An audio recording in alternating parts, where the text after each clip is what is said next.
தம்பி இதெல்லாம் கொஞ்சம் கூட நல்லா இல்லை. நல்லா தானே இருக்கு, சாப்பிட்டு பாரு. தம்பி நான் இதை சொல்லல. அப்போ வந்து என்ன ஜூஸ் குடிக்கிறீங்களா? நான் எதை கேட்கல, நான் தனியா பேசுறேன். தனியா பேசணுமா? அப்படியே தனியா பேசிட்டு வேணா.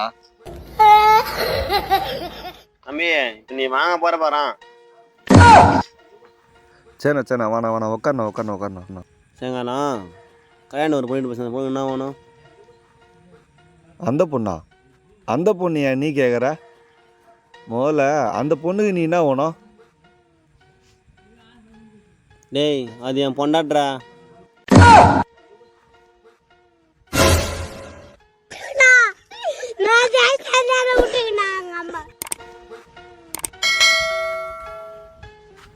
வரேண்ணா ராகுல்ண்ணா, ஜெயிலேருந்து எப்பண்ணா வந்த?